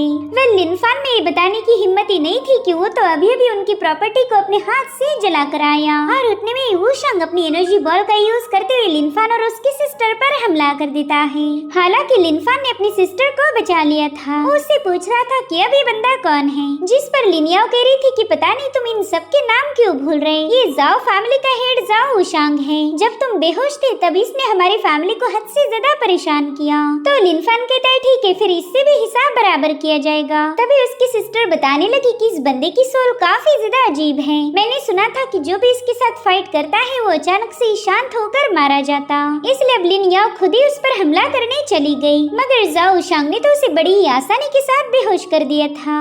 जो देख लिनफान अब काफी ज्यादा भड़क जाता है। वो अपने पावर्स को एक्टिवेट करते हुए सीधे उस पर पंच हिट करने चला गया, मगर जाओ की मिस्टीरियस पावर उसे काफी आसानी के साथ दूर पुश कर देती है। जाओ कह रहा था, बच्चे तुम तो एक्सीडेंटली जिंदा बच गए, और अब तुम्हारी जुर्रत तो देखो, तुम मेरी कंडेंसेशन बॉडी के नजदीक आने की कोशिश कर रहे हो। आज तक कोई मेरे करीब आकर मुझ पर क्लोज अटैक नहीं कर पाया था। जिस पर लिनफान कह रहा था, ठीक है मुझे तुम्हारे पास आने की कोई जरूरत नहीं, मैं तो तुझे यहीं से उड़ा सकता हूँ। जिसके बाद वो कह रहा था चलो मेरी जानो कैनन इधर लाओ, मगर जू तो माइंड स्पेस में आराम फरमा रहा था। वो कहता यार पहले तो तुम ये शोर मचाना बंद करो, थोड़ी देर पहले तुमने जिस कैनन बॉल का यूज किया था उसने मुझे पूरी तरह से ड्रेन आउट किया है। अगर मैं अपनी पावर को रिप्लेनिश नहीं कर पाया तो कुछ भी क्रिएट नहीं कर पाऊंगा। तब तक जाओ उशांग ने चुटकी बजाते ही लिनफान को बेहोश कर दिया। दरअसल ये कमाल था उसके छोटे छोटे बैड डीमंस का, जो कि किसी की भी सोल पावर को आसानी से छीन सकते हैं। मगर इस बार वो बैड डीमन सोल लाने में फेल हो गई थी, क्योंकि लिनफान अभी तक जिंदा है। जाओ तो ये देखकर डर के मारे ही नीचे गिर गया। लिनफान उससे कह रहा था कि तुम मेरी सोल पावर को हासिल कर ही नहीं सकते, क्योंकि मेरे पास कोई सोल पावर ही नहीं है। जो सुनकर जाओ कह रहा था झूठ मत बोलो, थोड़ी देर पहले ही तुमने अपनी मार्शल सोल का यूज करके मोटी आन को खत्म कर दिया। जिस पर लिनफान कह रहा था क्या मैं तुम्हारे साथ एक सीक्रेट शेयर कर सकता हूँ, प्लीज किसी को बताना मत। हाँ देखो ना मेरे पास सोल पावर है और ना ही मार्शल सोल, मगर फिर भी तुम मुझे हरा नहीं पाओगे। और फिर वो इमॉर्टल जू से कह रहा था कि भाई ये तुम्हें एब्जॉर्ब नहीं कर सकता, मगर तुम तो इसे कर सकते हो ना। और फिर उसने सोल सप्रेसिंग स्टोन को एक्टिवेट करते हुए इमॉर्टल जू के सेंट फॉर्म को वहाँ पर समन कर लिया, जो कि इतना ज्यादा विशाल और टेरिफाइंग था कि वो बंदा उसे देखते ही डर के मारे भागने लगा। हालांकि जू ने उसे बड़े ही प्यार से उठाकर एब्जॉर्ब कर लिया था। अब उसकी सोल पावर जो कि बैड डीमन से वो जू के पास पहुंच गई। तब तक लिनिया भी होश में आ जाती है। लिनफान उससे कह रहा था कि सिस्टर थोड़ी देर पहले तुम प्रॉपर्टी की बात कर रही थी ना, चलो उसका भी जुगाड़ हो गया। दरअसल लिनफान ने माओ फैमिली का जो भी नुकसान किया था उसका हर्जाना जाओ फैमिली से वसूल करता है। ये लोग हिसाब जोड़ ही रहे थे कि तभी वहाँ पर वांग टियानफो पहुंच गया। उसका लिनफान पर ध्यान ही नहीं था, वो तो बस अपनी धुन में कह रहा था कि हमने उस लिनफान को जल्दी से मार देना चाहिए। मगर फिर लिनफान को सामने देखते ही उसकी जुबान पर ताला लग गया। लिनफान उसे ऐसे घूर रहा था कि मानो आंखों से ही कत्ल कर देगा। वो अपनी सिस्टर से पूछता है कि क्या इसने भी हमारी फैमिली को परेशान किया था, जिस पर वो कह रही थी हाँ बिल्कुल। जो सुनते ही लिनफान ने बड़ी स्टाइल के साथ बैड डीमंस को रिलीज कर दिया, जिन्हें देखते ही वांग कहने लगा रही ये तो उशांग के डीमंस थे ना। और फिर वो समझ गया कि उशांग का पत्ता तो कट हो चुका है। इधर लीफान ने उसे चोक किया और एम्परर जू उसकी सारी सोल पावर को एब्जॉर्ब करने लगा। वो कह रहा था वाह इससे तो मेरी सोल काफी ज्यादा नरिश हो जाएगी। इधर वांग लिनफान से रहम की भीख मांग रहा था, तो लिनफान उससे कहता है चलो मुझे बस एक रीजन बताओ कि मैं तुम्हें क्यों ना मारूं। तो वांग थोड़ा सा सोचकर जवाब देता है कि तुम्हारी मार्शल सोल को जिसने चुराया था मेरे पास उस पर्सन के बारे में थोड़ी सी इन्फॉर्मेशन है, मगर वो कुछ बता पाई इससे पहले एक तेज रोशनी उसके आर पार होकर वो मारा गया। दरअसल ये काम किया था लिन ने। वो लिनफान से कह रही थी बच्चे तुम अभी तक डर के मारे भाग नहीं गए क्या, तुम्हें अपनी जिंदगी से जरा भी लगाव नहीं है। तभी लिनिया उससे कह रही थी कि अगर तुम मेरे भाई को मारना चाहती हो तो पहला तुम्हें मुझसे निपटना होगा। साथ ही वो लिनफान को वहाँ से भागने के लिए बता रही थी। तो लिनफान उसे समझाता है कि तुम बिल्कुल टेंशन मत लो, ये बंदी मेरा कुछ भी बिगाड़ नहीं पाएगी। और फिर वो डुगुलिन से कहने लगा कि अभी अभी तुमने वांग फैमिली के बंदे को ऐसे मारा मानो कोई मुर्गा हो, मगर मुझ पर तो अभी तक कोई अटैक नहीं किया, तो बताओ फिर तुम्हें मुझसे क्या चाहिए। जिस पर डुगुलिन कहने लगी कि तुम एक स्मॉल ओरिजिन अट्रैक्शन लेवल वाले कल्टीवेटर हो, तो फिर तुम्हारे पास इतनी भयानक सोल पावर कहाँ से आ गई। तो लिनफान अपनी कैनन को समन करते हुए बताने लगा कि जब मेरी मार्शल सोल को एक्सट्रैक्ट किया था उसी वक्त मेरी मौत होनी चाहिए थी, मगर देखो मैं जिंदा भी हूँ और अपने दुश्मनों की वाट लगा रहा। इनफैक्ट मेरे पास एक नई मार्शल सोल भी है। मेरे ख्याल से वांग टियानफू को मारने के पीछे तुम्हारे दो मकसद हो सकते हैं, एक तो ये कि तुम उसे खामोश करना चाहती थी और दूसरा ये कि तुम मेरे सामने डोमिनेंस शो करना चाहती हो। मेरे ख्याल से तुम्हारे पास भी मेरी स्टोलन सोल के बारे में इन्फो होगी और तुम उसी का सौदा करना चाहती हो। जो सुनकर डुगुलिन कह रही थी कि तुम पावरफुल के साथ साथ काफी ज्यादा स्मार्ट भी हो। खैर मैं तुम्हारी इस नई मार्शल सोल को लेकर काफी ज्यादा क्यूरियस थी, तो बताओ ये मार्शल सोल तुम्हें कैसे मिली और बदले में मैं भी तुम्हारी पुरानी सोल को किसने चुराया था उसके बारे में थोड़ी बहुत इन्फॉर्मेशन दे सकती हूँ। जिस पर लिनफान कह रहा था ना I am not interested. Sister वैसे आज खाने में क्या बना रही हो। तो याओ जवाब देती कि भाई अब तो हमारे पास ढेर सारा पैसा आ गया, तो आज हम रोस्टेड मीट खाएंगे। और फिर ये दोनों डुगुलिन को पूरी तरह से इग्नोर मारते हुए वहाँ से रवाना हो गए। लिन कह रही थी ओए लड़की क्या तुझे वाकई नहीं जानना तेरी अजूर ड्रैगन सोल को किसने चुराया था। जिस पर वो कह रहा था ना मुझे बिल्कुल नहीं जानना। तो लिन कहने लगी कि एक बार फिर से सोच लो, मेरे पास उस मास्क पहने हुए पर्सन की स्केच है, तो अगर तुम उस पर्सन के बारे में जानना चाहते हो तो मुझे फॉलो करना। जिसके बाद डुगुलिन तुरंत ही वहाँ से रवाना हो गई। इधर एम्परर जू कह रही थी कि लड़की तो काफी ज्यादा चालाक है, मगर किसी को मैनिपुलेट करने की बात की जाए तो वो तुम्हारे सामने कुछ भी नहीं। तुम तो बस एक दो तीन बोल बोल कर मुझे ब्लैकमेल करते रहते हो। इधर लिन फान उस बंदी के साथ साउथ विल्डरनेस में पहुंच गया था, जहाँ पर डुगुलिन उसे वो स्क्रॉल थमाती हुई कहने लगी कि याद रखो, ये स्क्रॉल मैं तुम्हारी मार्शल सोल का सीक्रेट जानने के लिए ही ट्रेड कर रही हूँ। बस अब तुम्हें थोड़ा सा केयरफुल रहना होगा। जैसे तुम इस पर्सन की आइडेंटिटी को पहचान लोगे, तुम्हारी मुश्किलों का दौर शुरू हो जाएगा। चांसेस है कि तुम इस पर्सन के हाथों एक बार फिर से मारे जाओ। यहाँ पर डुगुलिन ने काफी टेंस माहौल क्रिएट किया था, जिससे लिन फान भी थोड़ा सा परेशान हो जाता है। और अब उसने जैसे ही वो स्क्रॉल ओपन किया, उसकी टाइटा फिश हो चुकी थी। इसमें जिस पर्सन की स्केच थी उसने भी मास्क पहना है, जो देखकर तो लिन फान को इस बंदी पर काफी ज्यादा गुस्सा आने लगा। वो कह रहा था, यार तुमने तो मुझे चूना लगा दिया, अब भला इस ड्राइंग से मैं उस पर्सन को कैसे जान पाऊंगा। तो डुगुलिन अपनी डिफेंस में बताने लगी कि देखो, मैंने तो तुम्हें पहले ही बोल दिया था कि तुम्हारी मार्शल सोल को एक मास्क पहने वाले पर्सन ने चुराया है, और फिर भी तुमने बिना कुछ सोचे समझे मेरे से डील की। तो लिन फान उसे स्माइल करते हुए कहने लगा, माय लेडी, आप तो वादे की पक्की निकली, इसलिए मैं भी कोई कंजूसी नहीं करूंगा। जिसके बाद वो अपनी बॉडी को कुछ अजीब तरीके से मूव करता है, और फिर वो डुगुलिन से पूछ रहा था कि बताओ, क्या तुम्हें कुछ समझ आया। तो डुगुलिन कहती, क्या मतलब, मुझे क्या समझ आया। तो लिन फान कहने लगा, अरे बुद्धू, ये तो वही प्रोसेस है जिसका यूज करके मैंने मार्शल सोल को ऑब्टेन किया था। वैसे भी अब हमारी डील पूरी हो गई, तो हमने अपने अपने रास्ते चले जाना चाहिए। तभी डुगुलिन उससे पूछती कि लिन फान, क्या तुम इस जगह को पहचान नहीं पा रहे? अगर तुम्हें याद ना हो तो चलो मैं तुम्हारी मदद करती हूँ। दरअसल उन लोगों ने तुम्हें मारने के लिए यही पर फॉर्मेशन सेटअप किया था, जिसमें पिछली बार तुम मारे गए थे। तो अब मुझे इस बार देखना है कि इस बार तुम्हारा क्या हशर होगा, तुम जिंदा बचोगे या फिर तुम्हारा अंजाम वही होगा। और अब लिन फान देखता है कि डुगुलिन ने उसे पूरी तरह से केवल फॉर्मेशन में ट्रैप कर दिया। दरअसल ये एक ब्लडी मैजिक एरी थी, जिसमें कई सारे दानव सर्कल करके बैठे हुए थे। वो कहते हैं कि इस बंदे के पास अज़ुर ड्रैगन सोल है, जल्दी से इसे सीज कर दो। और अब वो लिन फान पर हमला करने से पहले लिन फान ने उन पर कैनन बॉल से अटैक कर दिया, मगर इसका उन डीमंस पर कोई असर नहीं हो रहा था। इनफैक्ट अब तो सभी डीमंस गुस्से में उस पर हमला करने के लिए रवाना हो गए। जो देख लिन फान कह रहा था, मेरी जान, तुम क्यों बार बार सपनों में खो जाते हो? देखो तो ये डीमंस हमें मारने आ रहे, चलो जल्दी से कोई वेपन प्रोवाइड करो। इधर इमॉर्टल जू तो कई सारे मटेरियल्स लेकर बैठा हुआ था, उसे समझ ही नहीं आता कि उसने लिन फान को कौन सी वेपन देनी चाहिए। और तभी वो एक स्क्रॉल को क्रश कर देता है, जिससे वहाँ पर डिवाइन पावर का एक ब्लास्ट हो गया, और इसी से लिन फान की पावर हद से ज्यादा बढ़ गई थी। यहाँ पर वो उन डीमंस को स्ले करते हुए कंडेंसेशन स्टेज पर ब्रेक थ्रू कर चुका था, और इस बैटल के खत्म होते ही उसने पिक लेवल को अचीव कर लिया। इमॉर्टल जू भी ये सब देखकर काफी ज्यादा हैरान था। वो कहता है कि ये बंदा तो पलक झपकाते ही लेवल अप करते जा रहा, ये तो पागलपन है। जिस पर लिन फान हंसते हुए कहने लगा कि बिना पागलपन के तो तुम कुछ भी ग्रेट अचीव नहीं कर सकते। इधर डुगुलिन कह रही थी कि शायद मेरा अंदाजा पूरी तरह से गलत था, तुम्हारा रिजरेक्शन तो बस एक इत्तेफाक होगा। मगर तभी वहाँ पर एक जोरदार ब्लास्ट होकर लिन फान उस दानव की मुंडी लेकर उसकी तरफ आगे बढ़ रहा था। यहाँ पर डुगुलिन को उसकी बॉडी से बहुत ही स्ट्रॉन्ग किलिंग इंटेंट महसूस होता है, और तभी उस डीमन की मुंडी उसके हाथ में थमाकर कहने लगा कि यार मुझे बहुत ज्यादा भूख लगी है, पता नहीं मेरी सिस्टर ने मेरे लिए खाना बचाया होगा या नहीं। उसकी बातें सुनकर तो लिन को हंसी आने लगी। अब तो उसे लिन फान और ज्यादा इंटरेस्टिंग लग रहा था। इधर इमॉर्टल जू कह रहे थे कि एक पल में किलिंग इंटेंट और दूसरे पल एकदम शांत। लिन फान, मानना पड़ेगा तुम्हारा सेल्फ कंट्रोल तो कमाल का है। एक पल के लिए मुझे ऐसा लगा कि तुम इस बंदी को मार दोगे, लेकिन तुमने तो उसे जिंदा छोड़ दिया।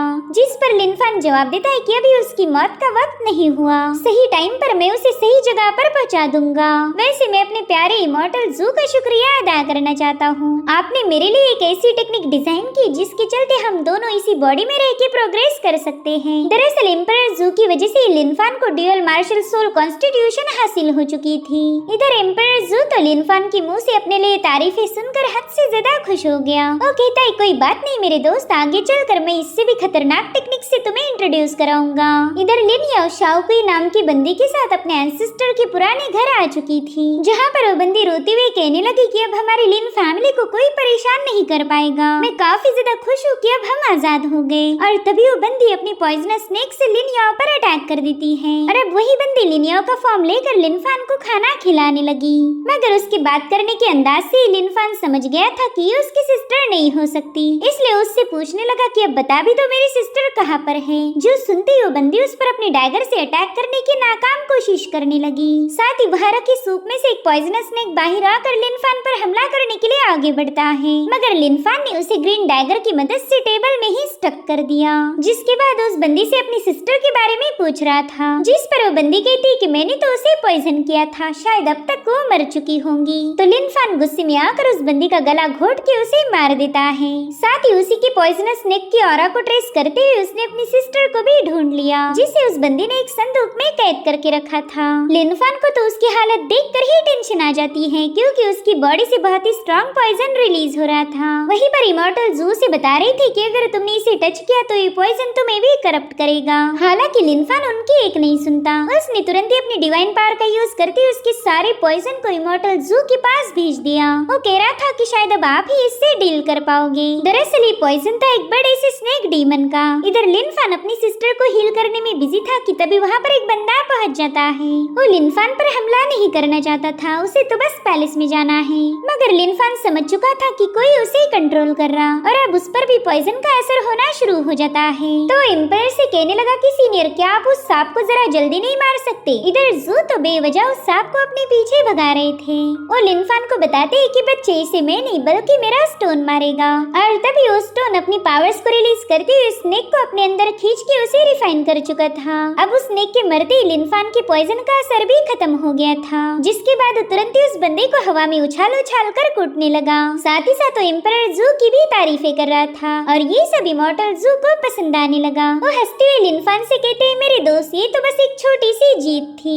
इधर वो बंदा लिनफान की मार खा के बुरी तरह से घायल हो गया। वो कहता है मुझे इतना दर्द हो रहा कि अब मैं यहाँ से भाग भी नहीं पाऊंगा। तभी लिनिया वहाँ पर आ जाती है। उस पर हुए पॉइजन अटैक के बारे में उसे कुछ भी याद नहीं था। वो कहती वाह क्या मस्त नींद हुई मेरी, एक लंबे अरसे के बाद मैं इतने अच्छे से सो पाई हूँ। और तभी उस बंदे को पहचान लेती है। वो कह रही थी अरे ये तो लिनसोंग है, मगर इसकी आँख इतनी रेड कैसे हो गई। दरअसल वो बंदा बिल्कुल भी होश में नहीं था। वो तुरंत ही हॉल में आकर कुछ राइटिंग को चेक करने लगा, जिसमें लिखा था कि हमें अपने घर जाना है, हम सब मिलकर वापस जाएंगे। तो लिनफान उस बंदे से उनके फैमिली के बाकी के मेंबर्स के बारे में पूछने लगा। वो कहता है मुझे बताओ वो लोग कहाँ पर हैं, मैं खुद उन्हें वापस लेके आऊंगा। जिसके बाद हमें स्पिरिचुअल मेडिसिन सेक्ट का सीन दिखाया गया, जहाँ पर एक एल्डर कुछ लोगों को टॉर्चर करके उनके एसेंस से पिल बना रहे थे। उसके डिसाइपल्स उसे बताते हैं कि इन पिल्स को कंज्यूम करने की वजह से लोग ईवल बन रहे, हमें कुछ भी करके इन्हें रोकना होगा।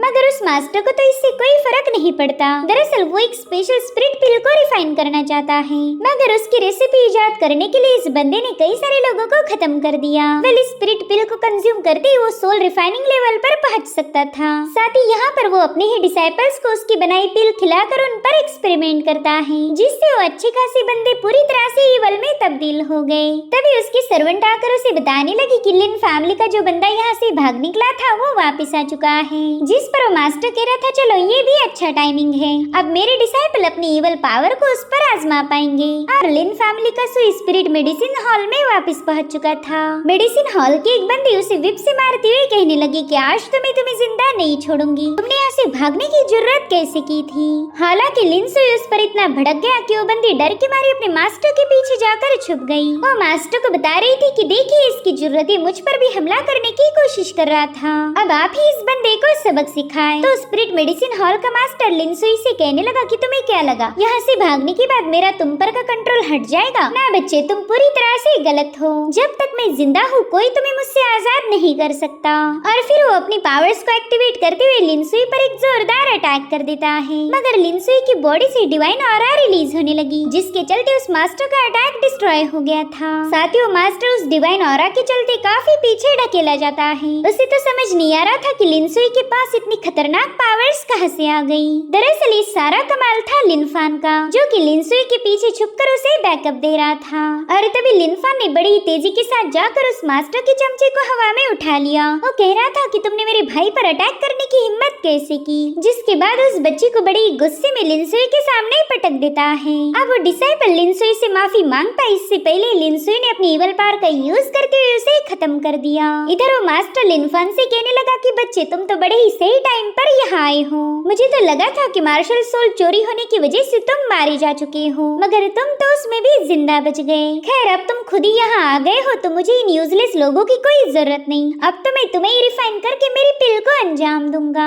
बस एक बार मेरी वो मैजिकल पिल रिफाइन हो जाए, फिर तो मुझे इनविंसिबल बनने से कोई भी रोक नहीं सकता। साथ ही उसने अपने चमचों को भी वहाँ पर समन कर लिया था। वो अपने डिसाइपल्स को बता रहा था कि मैंने टॉप ग्रेड स्पिरिट लेवल की पिल्स को रिफाइन किया है। अगर तुम इस लिनफान को कैप्चर करो तो सारी पिल्स मैं तुम्हें दे दूंगा। जो सुनते हो तीनों डिसाइपल तुरंत ही लिनफान पर अटैक करने के लिए जंप लगा देते हैं, मगर लिनफान अपनी डिवाइन पावर का यूज करते हुए 2-4 पंचेस में ही उन तीनों को काफी पीछे पुश कर चुका था। हालांकि लिनफान ने नोटिस किया कि उन तीनों पर उसकी डिवाइन पावर का ज्यादा कोई खास असर नहीं हुआ, इसलिए लिनफान कहने लगा कि अब तो मुझे तुम तीनों में काफी ज्यादा दिलचस्पी आ गई, चलो एक बार फिर से मैं तुम्हारी धुलाई करूंगा। जिसके बाद लिनफान ने तुरंत ही जाकर उन पर पंचे सीट करना शुरू कर दिए, मगर इस बार भी उन तीनों बंदों पर ज्यादा कोई खास असर नहीं हो रहा था। जो देख लिनफान कहने लगा कि शायद ये सारा तुम्हारे मास्टर की पिल का कमाल है, इसी वजह से तुम मेरे अटैक को काफी अच्छे से ब्रेक थ्रू कर रहे हो। वहीं पर वो तीनों डिसाइपल्स हंसते हुए बता रहे थे कि मास्टर का एलिक्सर काफी ज्यादा पावरफुल है, उन्हीं की वजह से हम आसानी से ब्रेक थ्रू कर पाए। इधर लिनफान अपनी डिवाइन पावर का यूज करते हुए उन पर कई सारे पंचेस हिट करने लगा, मगर इन पंचेस का भी उन लोगों पर असर नहीं होता। वो कहते लिनफान तुम्हारी पावर हमारे सामने कुछ भी नहीं, तुम्हारी भलाई तो इसी में है कि तुम हमारे मास्टर के ऑर्डर को फॉलो करो। जिसके बाद वो तीनों भी हवा में जंप लगाते हुए लिनफान पर अटैक करने निकल पड़े। यहाँ पर लिनफान ने अपनी स्पिरिचुअल पावर को गैदर करना शुरू कर दिया था और फिर लिनफान ने भी हवा में जंप लगाते हुए इन तीनों पर पंचेस हिट कर दिए। इस बार के उसके पंचेस काफी ज्यादा भयानक थे, जिसके चलते वो तीनों बंदे घायल हो गए। वेल सारा करिश्मा था लिनफान की स्पिरिचुअल पावर गैदरिंग टेक्निक का। फिर वो हॉल मास्टर से कहने लगा कि मुझे तो लगा था तुम काफी अच्छे अल्केमिस्ट होंगे, लेकिन तुम्हारी मेडिसिन तो जरा भी इफेक्टिव नहीं। देखो तो जरा अपने बंदों की हालत, मैंने उनकी कुत्तों जैसी धुलाई की है। तभी वो मास्टर अपनी पावर्स को एक्टिवेट करते हुए कहने लगा कि बच्चे तुम्हारे पास अज़ूर ड्रैगन की सोल है, अगर मैं तुम्हारी उस सोल को रिफाइन कर लूं तो फिर मेरी मेडिसिन भी खतरनाक होगी। और फिर उस बंदे ने वहाँ पर अपनी मार्शल सोल को एक्टिवेट कर दिया, जो कि एक सेंटीपीड फॉर्म में थी। वो मास्टर से कह रहा था लिनफान आज मैं तुमसे एक वादा करता हूँ कि तुम यहाँ से जिंदा वापस नहीं जा पाओगे। और तभी उस मास्टर की सेंटीपीड ने लिनफान पर हमले करना शुरू कर दिए, जिसे लिनफान यहाँ से वहाँ मूव होते हुए डॉज कर रहा था। इसी दरमियान उसने उस सेंटीपीड के मुंह को पकड़ते हुए उस पर एक जोरदार पंच हिट कर दिया। इस मुक्के का सीधा असर उस मास्टर पर भी होने लगा था। वहीं पर लिनफान तब तक नीचे आ जाता है, साथ ही साथ उस सेंटीपीड उसके सामने जोर जोर से चीखते हुए उसे डराने की कोशिश करने लगी। जो देख लिनफान कहता है कि तुम्हें वाकई ऐसा लगता है कि मैं तुम्हारी इस गंदी सेंटीपीड के सामने हार मानूंगा? शायद तुम भूल चुके हो कि मेरे पास अज़ूर ड्रैगन की सोल है। मेरा अज़ूर ड्रैगन ऐसी हजारों लाखों सेंटीपीड्स को कुचल देगा। और फिर वो अपनी कैनन को समन करते हुए इमॉर्टल से कहने लगा कि चलो मेरे भाई अब जल्दी से कैनन बॉल को रिलीज करो। जो सुनते इमॉर्टल कहने लगा क्या यार तुम दोबारा से आ गए? थोड़ी देर पहले ही तो हमने उस जायंट मॉन्स्टर को एक्सप्लोर किया था और अब तुम इस सेंटीपीड को भी ब्लास्ट करना चाहते हो। यार आखिर तुम बताओ तुम्हारा इरादा क्या है? क्या तुम मेरी सारी पावर को चूसना चाहते हो? अगर तुम्हारा यही प्लान है तो फिर मैं तुमसे बात ही नहीं करूंगा। जो सुनते लिनफान कहने लगा चलो चलो नौटंकी बंद करो, इस बार मैं तुम्हारी मदद नहीं लूंगा, अब ये वाला ब्लास्ट मैं अपने दम पर करूंगा। इतना कहते हुए उसने अपने कैनन को समन कर लिया, जिसके बाद वो अपनी स्पिरिचुअल पावर का यूज करते हुए सेंटीपीड पर अटैक कर देता है। मगर लिनफान का निशाना पूरी तरह से चूक गया था। भले ही उसका निशाना फेल हो गया, मगर उसकी पावरफुल ऑरा से ही मास्टर घायल हो गया। जो देखो मास्टर कह रहा था बच्चे तुम्हारे पास तो जबरदस्त पावर है, मगर अफसोस तुम्हारा निशाना उतना ही ज्यादा बेकार। तब तक लिनफान ने उस सेंटीपीड पर एक और हमला कर दिया था, मगर उसका ये वाला अटैक जरा भी पावरफुल नहीं होता। अब ये सब देखकर उस मास्टर को भी गुस्सा आने लगा। वो कह रहा था बच्चे तुम्हारी इस गुदगुदी से मुझे भी अब इरिटेट होने लगा है, चलो मैं तुम्हें शो करता हूँ कि असली पावर होती कैसी है। लेकिन लिनफान ने उस पर एक और हमला कर दिया और इस बार उसका निशाना पूरी तरह से सेट था, जिसमें घायल होने के बाद वो मास्टर खून की उल्टियाँ निकालने लगा। मगर उसने अभी तक हार नहीं मानी थी। वो कहता है लिनफान मेरे पास सेंटीपीड की मार्शल सोल है और सेंटीपीड के बारे में तुम्हें थोड़ा बहुत नॉलेज तो जरूर होगा। ऐसा कहा जाता है कि सेंटीपीड को मारना सबसे ज्यादा मुश्किल है और तभी उसकी सेंटीपीड बर्न हुई बॉडी को खुद से हटा देती है। अब वो अपनी छोटी सी मकड़ी जैसी बॉडी लेकर ही लिनफान की तरफ रवाना हो गई, मगर उतने में ही लिनसुई उस पर कूद जाता है, जो देखते ही मास्टर के तो होश ही उड़ गए। उसे समझ नहीं आ रहा था कि ये लोग उसके खिलाफ कैसे चले गए, जबकि ये सारे तो उसके कंट्रोल में थे। इधर इमॉर्टल एम्परर तो लिनफान की इस हरकतों को देखकर काफी ज्यादा हंसने लगे। वो कहते हैं कि इस बच्चे ने अपने पहले अटैक में जानबूझकर इस सेंटीपीड को डिस्ट्रॉय नहीं किया। दरअसल ये मौका वो अपनी लिन फैमिली के मेंबर्स को देना चाहता था, ताकि वो अपनी सारी भड़ास इस सेंटीपीड पर निकाल पाए। जरूर से इस मास्टर ने इन लोगों को काफी ज्यादा टॉर्चर किया होगा। इधर लिन फैमिली के लोग काफी तेजी के साथ उस सेंटीपीड पर लात और मुक्कों की बारिश करने लगे। इस मास्टर ने उन्हें ब्रूटली टॉर्चर किया था, जिसके चलते वो लोग अपना सारा गुस्सा उस सेंटीपीड पर निकालने लगे। इस सेंटीपीड पर पड़ने वाली मार का असर सीधा मास्टर पर होने लगा था, क्योंकि ये उसकी मार्शल सोल है। अब धीरे धीरे करते हुए उसकी सोल पूरी तरह से डैमेज हो गई, साथ ही यहाँ पर मास्टर भी बेहोश हो गया। लेकिन ये तो बस उस मास्टर की एक चाल थी, ताकि लिनफान उसे जिंदा छोड़ दे। वो सोचता है कि मेरी टोटल ब्रीदिंग टेक्निक आज तक फेल नहीं हुई, तुम सभी लोगों की यहाँ से दफा होते ही मैं अपनी सोल को दोबारा से एक्टिवेट करूंगा। और तभी हम देख पाते हैं कि उसकी सेंटीपीड मरी नहीं, बल्कि वो एक छोटी सी फॉर्म में तब्दील होकर अपने मास्टर की तरफ जाने लगी। मगर इससे पहले कि वो अपने मालिक तक पहुँच पाए, लिनफान ने सीढ़ियों से अपने जूते के नीचे रगड़ दिया। वो कह रहा था कि मेरी जान में कभी से तुम्हारा ही तो इंतजार कर रहा था, फाइनली तुम अपने असली फॉर्म में आ ही गई। यहाँ पर लिनफान उसे काफी ज्यादा टॉर्चर कर रहा था, जो देखकर वो मास्टर भी मरने का नाटक छोड़कर तुरंत ही उससे माफी मांगने लगा। तब तक लिनफान ने उस बेहोश पड़ी सेंटीपीड को उठा लिया। वो मास्टर कह रहा था कि प्लीज मेरी मार्शल सोल को मेरे हवाले कर दो। उसने तो सीधे अपनी सेंटीपीड पर जंप लगा दी थी, लेकिन लिनफान साइड में हटते हुए उसे मुंह के बल गिरा देता है। वहीं पर लिनसुई लिनफान को एक आर्टिफैक्ट शो करने लगा। उसे बता रहा था कि इसे ब्लड में डालने से ये ब्लड एसेंस को एब्जॉर्ब कर सकता है। इस अजीब से आर्टिफैक्ट को देखते ही लिनफान को कुछ धुंधली यादें नजर आने लगी। एक लड़की उससे कह रही थी कि लिनफान तुम्हारे पास बहुत ही स्पेशल अजूर ड्रैगन की स्पिरिट है, तो आज मैं उस स्पिरिट तुमसे छीन लूंगी। साथ ही उसके हाथ में यही सेम आर्टिफैक्ट था। वहीं पर वो लड़की उससे कह रही थी कि तुम्हारी मौत की वजह मैं नहीं, बल्कि तुम्हारी ही सोल है। अगली बार जब तुम रिबॉर्न होंगे, तब गलती से भी अजूर ड्रैगन मार्शल स्पिरिट के सक्सेसर मत बनना, वरना फिर किसी पावरफुल कल्टीवेटर का शिकार बन जाओगे। सब लिनफान उस मास्टर से कहने लगा कि शायद वो तुम ही थे जिसने मेरे अजूर ड्रैगन के मार्शल सोल को चुराया था, जिस पर वो मास्टर घबराते हुए जवाब देता है कि ना वो तो मैं बिल्कुल नहीं था, मैंने तो बस उस पर्सन को गाइड किया था ताकि वो इस काम में कामयाब हो जाए। देखो मैं अच्छे से जानता हूँ कि तुम उस बंदी को ढूंढना चाहते हो जिसने तुमसे तुम्हारी मार्शल सोल छीन ली थी, लेकिन मेरा यकीन करो मुझे उसके बारे में कोई आइडिया नहीं। उस बंदी ने कभी अपनी आइडेंटिटी मेरे सामने रिवील ही नहीं की थी। उसने मुझसे वादा किया था कि वो मेरी मार्शल सोल को इम्प्रूव करने में मेरी मदद करेगी, तो इसी वजह से मैंने उसका साथ दिया। जिस पर लिनफान कहने लगा कि शायद तुम्हारी मदद के बदले उसने ये स्टोन तुम्हारे हवाले किया होगा। तो मास्टर कहता है हाँ बिल्कुल, इसी वजह से मैंने उसकी हेल्प की थी। दरअसल ये एक सोल अट्रैक्टिंग स्टोन है।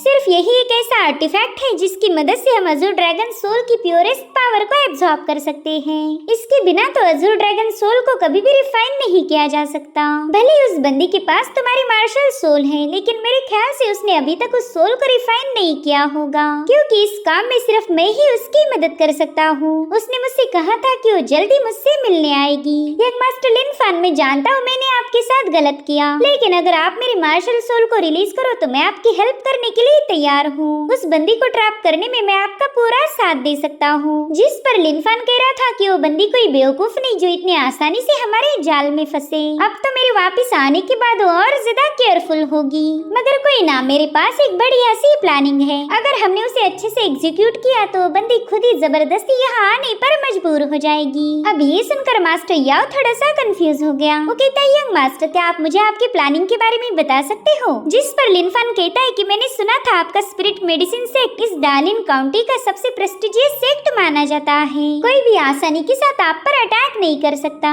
क्यों, सही कहा ना मैंने? और फिर क्या, लिनफान ने तुरंत ही अपने प्लान्स को एग्जीक्यूट करना शुरू कर दिया। वो भरे बाजार में चेयर लगाकर बैठ गया था, साथ ही मास्टर याओ उसे मसाज देने लगा।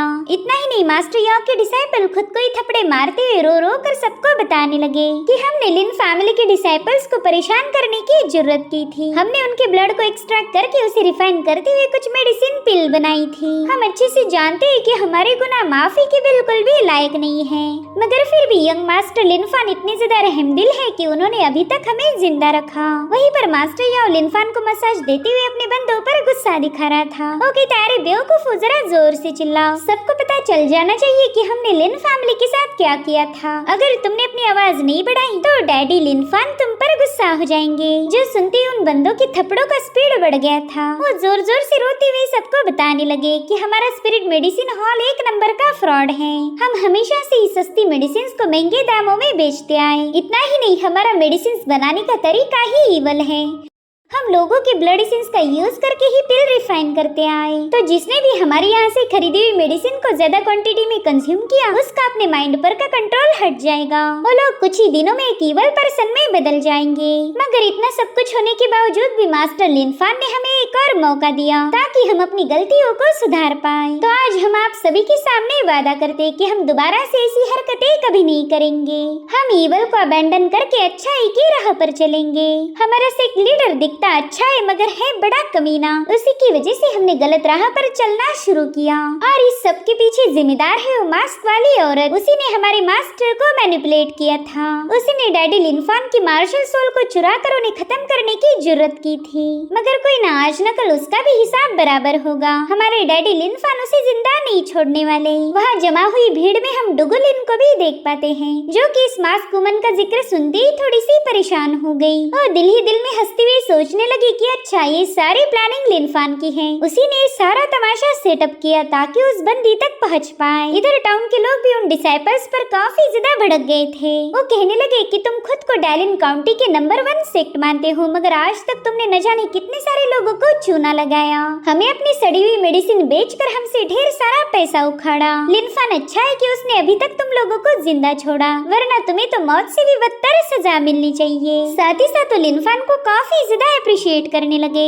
इधर लिनफान को इमॉर्टल एम्परर की आवाज आने लगी। वो कह रहा था कि जिन्हें भी बदला लेना है वो सुमड़ी में अपना काम करते, मगर तुम्हारा रिवेंज लेने का तरीका ही थोड़ा सा अलग है। तुमने तो खुद को सीधे स्पॉटलाइट में रख दिया। भला तुम्हें इस तूफान में सेंटर में रहने की क्या जरूरत थी? जिस पर लिनफान कहता है कि जब तक तुम तूफान के सेंटर में नहीं जाओगे तब तक तुम क्लाउड एंड विंड्स को मैनिपुलेट नहीं कर सकते। उतने में ही लिनफान की सिस्टर लिनिया उसके पास पहुंच गई। लिनफान उसे देखकर कहने लगा, अरे वाह सिस्टर, शायद घर तक भी ये खबर पहुंच चुकी है कि मैंने स्पिरिट मेडिसिन सेक्ट की बैंड बजा दी। जिस पर लिनिया कहती, देखो बुरे लोगों को पनिश करना हमारा फर्ज है, मगर यहाँ पर तो सीधा तुमने उनका तमाशा लगा दिया। क्या तुम्हें नहीं लगता ऐसा करने से मास्टर याओ के दोस्त तुम्हारे दुश्मन बन जाएंगे? जिस पर लिनफान कहने लगा, अरे सिस्टर ये तो बस शुरुआत है, आगे आगे देखो होता है क्या। और हाँ, आपको मेरी इतनी ज्यादा फिक्र करने की कोई जरूरत नहीं। किसी में इतना दम नहीं कि आपके भाई को दोबारा से मारने की हिम्मत दिखाए। और हाँ, थोड़ी देर बाद आपको मेरे साथ सिहाई चेंबर ऑफ कॉमर्स में चलना होगा। वहाँ पर तो मैं इससे भी बड़ा सीन क्रिएट करने वाला हूँ। बस मैं चाहता हूँ कि उस वक्त आप भी मेरे साथ रहो ताकि वहाँ पर होने वाले तमाशे का आप लुत्फ उठाओगी। और में हम देख पाते एक बहुत बड़ा ऑक्शन हॉल। यहाँ पर लिनफान ने स्पिरिट मेडिसिन सेक्ट की सारी चीजों को ऑक्शन के लिए ऑर्गेनाइज किया था। तो इस ऑक्शन में ग्रेट फैमिलीज के कई सारे लोगों ने हिस्सा लिया। डार्लिन सिटी की 3 मेजर फैमिलीज के लॉर्ड भी एक साथ इस ऑक्शन को अटेंड करने आए थे। उन लोगों का प्लान था कि आज के इस ऑक्शन में ढेर सारा ट्रेजर सस्ते दाम में खरीद लेंगे। इधर लिनिया भी अपने भाई की तारीफें करते हुए कहने लगी कि वाह, तुमने तो बहुत ही बड़ा सीन क्रिएट किया है। देखो तो सिटी लॉर्ड को छोड़कर बाकी सभी प्रोमिनेंट फैमिलीज के लोग यहाँ पर आ चुके हैं। ऐसा तो पहले कभी नहीं हुआ था कि एक ही ऑक्शन में इतने सारे लोग प्रेजेंट रहे। यहाँ पर लिनफान सिटी लॉर्ड को लेकर थोड़ा सा क्यूरियस हो गया और उतने में ही ऑक्शन की शुरुआत हो गई। सबसे पहले तो मिड ग्रेड अर्थ लेवल के स्पिरिचुअल हर्ब की बोली लगाई गई थी। तो ग्रेट फैमिलीज के लोगों ने तुरंत ही उस पर बिडिंग करना शुरू कर दी। कोई 5 मिलियन गोल्ड टेल्स कह रहा था तो कोई 7 मिलियन, मगर फाइनली एक मास्टर ने 10 मिलियन गोल्ड टेल्स की बोली लगाते हुए स्पिरिचुअल हर्ब को परचेस कर लिया। अब ऐसे ही सुबह से लेकर रात होने तक ये ऑक्शन चलता रहा। इधर ऑक्शन में जितना भी पैसा मिला था उसे देखकर ही लिन याओ के होश उड़ गए। वो कह रही थी मेरे भाई मुझे तो यकीन ही नहीं हो रहा कि हमें इतना सारा पैसा मिल गया। जिस पर लिन फान कहता है मेरी प्यारी सिस्टर ये सारा पैसा तुम्हारा है, यूँ समझ लो कि मेरी तरफ से तुम्हारे लिए तोहफा था। अब तुम अपनी मर्जी से दिल खोल कर खर्चा कर सकती हो। मैं जानता हूँ कि तुम बहुत बड़ी कंजूस हो मगर अब तुम्हें सेविंग्स करने की कोई जरूरत नहीं। जो सुनते ही लिन याओ थोड़ी सी हैरान होकर पूछने लगी कि क्या वाकई ये सब तुम मुझे दे रहे हो, कहीं मैं कोई सपना तो नहीं देख रही। और फिर वो अपना हाथ लेकर सीधे लिन फान की तरफ आगे बढ़ती है मगर लिन फान तुरंत ही पीछे हट गया। वो कहता है सिस्टर मैं जानता हूँ कि आप मुझे थप्पड़ मार के चेक करोगी कि ये सपना है या फिर कोई हकीकत। खैर उसके लिए आपको मुझे चमाटे मारने की कोई जरूरत नहीं, मैं ही बता देता हूँ कि ये सब रियल है। जो सुनकर तो लिन याओ काफी ज्यादा खुश हो गई। इधर ऑक्शन हाउस में सबसे आखिर वाले आइटम पर बोली लगने वाली थी। वेल यही वो ट्रेजर है जिसके लिए लिन फान ने ऑक्शन ऑर्गेनाइज किया था और उतने में ही सबके सामने बहुत ही स्ट्रॉन्ग एनर्जी रिलीज होने लगी। सभी लोग इस लास्ट पीस को देखने के लिए एक्साइटेड थे और तभी एक गोल्डन लोटस बाहर आकर उसमें से वो ट्रेजर रिवील किया जाता है। दरअसल ये वही सोल गाइडिंग स्टोन है जिसकी मदद से लिन फान की मार्शल सोल को चुराया गया था। सभी लोग इस सोल गाइडिंग स्टोन को देखकर ही हैरान हो गए। उन्हें ये समझ नहीं आ रहा था कि इतना खतरनाक ट्रेजर ऑक्शन हॉल में कहां से आया होगा। लिन फान को तो पहले ये लगा था कि इस ट्रेजर को कोई भी पहचान नहीं पाएगा, इसे तो बस वही पर्सन परचेस करेगा जिसने लिन फान की मार्शल सोल को चुराया था। मगर यहाँ पर तो मामला पूरी तरह से पलट गया क्योंकि हॉल में मौजूद सभी लोग इस स्टोन के बारे में जानते थे। लिन फान कहते हैं बाप रे यहाँ पर तो सभी लोगों को इस स्टोन की जानकारी है। जो सुनकर उसकी सिस्टर कह रही थी कि फिर तो ये सभी लोग तुम्हारे सस्पेक्ट होंगे। और तभी एक कल्टीवेटर गुस्से में कहने लगा कि ये तो एक ईवल ऑब्जेक्ट है मगर फिर भी forces of commerce chamber ने इसे यहाँ पर सेल करने की परमिशन दे दी। लेकिन मैं ये बिल्कुल बर्दाश्त नहीं कर सकता। एज अ फैमिली हेड मुझे इस ऑब्जेक्ट को डिस्ट्रॉय करना ही होगा वरना न जाने हमारी सिटी की क्या हालत हो जाएगी। तभी एक दूसरा मास्टर कह रहा था कि अगर तुम इसे डिस्ट्रॉय ना करो तो मैं खुद इसे डिस्ट्रॉय कर दूंगा। हमें कुछ भी करके इस ऑब्जेक्ट को यहाँ से हटाना होगा। अगर ये किसी इवल पर्सन के हाथ लग गया तो न जाने कितने सारे मासूमों को मार देगा।